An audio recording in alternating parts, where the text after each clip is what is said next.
Assalamualaikum, berjumpa lagi kita untuk subjek Sirah. Hari ini kita akan sambung pada pelajaran minggu yang lalu, iaitu pelantikan Nabi Muhammad SAW sebagai Rasul. Pada minggu yang lalu, kita dah belajar unit 1, 2 dan 3. Kita sudah mengetahui peristiwa penurunan wahyu di Gua Hira, dakwah secara rahsia yang dijalankan oleh Nabi Muhammad dan orang yang mula-mula beriman kepada Allah. Hari ini kita akan lihat unit 4, dakwah secara terbuka di muka surat 10 hingga 14 ya. Jom kita fahami bersama. Apa itu dakwah secara terbuka? Setelah Nabi Muhammad SAW berdakwah secara rahsia selama 3 tahun, turunlah wahyu yang memerintahkan baginda berdakwah secara terang dan terbuka, iaitu daripada surah Al-Hijr ayat 94. A'udzu billahi minasyaitonir rajim. Fasda' bima tu'maru wa a'rid 'anil musyrikin. Maksudnya, maka sampaikanlah secara terang apa yang diperintahkan kepadamu, wahai Muhammad, dan berpalinglah daripada orang-orang musyrikin. Dan pada waktu ini Nabi Muhammad sallallahu alaihi wasallam menerima wahyu yang memerintahkan supaya dakwah dilakukan secara terang dan terbuka.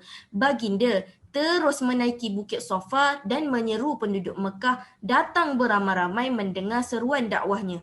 Baginda menyeru supaya masyarakat Quraisy mentauhidkan Allah, iaitu mengesakan Allah, bermakna mempercayai bahawa Allah itu adalah Tuhan yang maha berkuasa dan jangan menyekutukannya, iaitu jangan samakan Allah Subhanahu Wa Taala dengan sesuatu yang lain. Pada zaman tersebut, orang-orang kafir Quraisy suka menyembah berhala.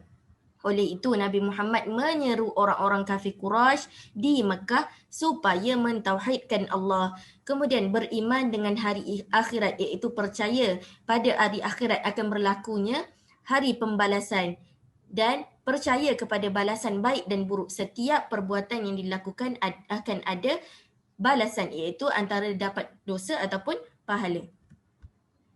Tetapi dakwah Nabi Muhammad ketika dakwah secara terbuka ini ditentang oleh bapa saudara Nabi sendiri. Siapa nama bapa saudara Nabi? Iaitu Abu Lahab. Abu Lahab berkata, "Binasalah engkau wahai Muhammad, apakah kerana ini engkau menghimpunkan kami di sini?"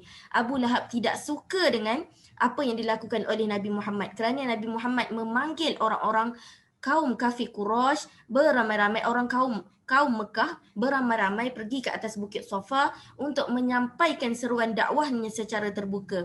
Oleh itu turunlah ayat daripada surah Al-Masad, iaitu Bismillahirrahmanirrahim.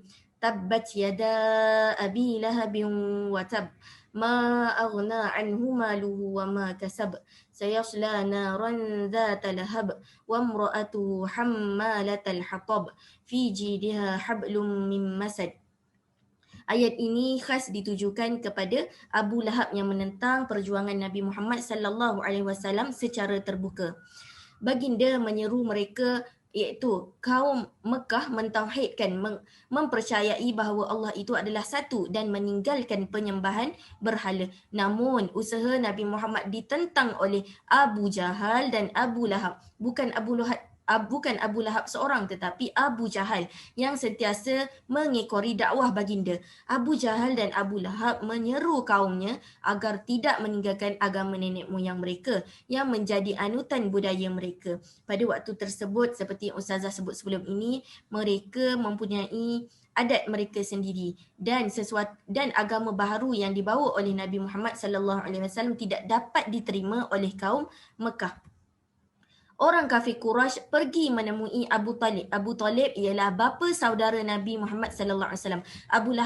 Abu Lahab adalah bapa saudara Nabi Muhammad dan Abu Talib juga adalah bapa saudara Nabi Muhammad. Orang Quraisy pergi menemui Abu Talib dan meminta supaya Abu Talib menasihati Nabi Muhammad, iaitu anak saudaranya, dan melarang baginda dari mencela berhala nenek moyang mereka. Perkara ini disampaikan oleh Abu Talib kepada Nabi Muhammad sallallahu alaihi wasallam. Kemudian baginda menyangka Abu Talib tidak mahu melindungi dan membantu dakwahnya lagi.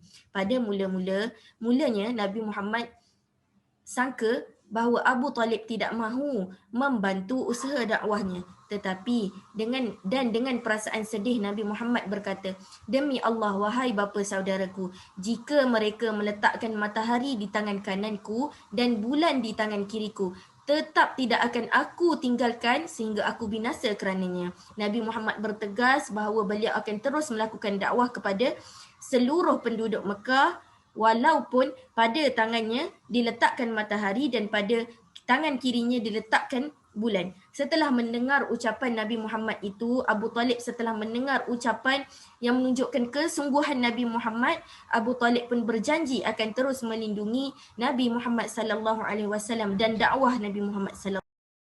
Alhamdulillah, begitulah perjalanan dakwah Nabi Muhammad sallallahu alaihi wasallam secara terbuka. Diharapkan semua murid dapat memahami apa yang diterangkan sebentar tadi. Jadi anda jangan lupa buat latihan ya. Saya akan semak semua latihan di sekolah nanti. Terima kasih. Assalamualaikum.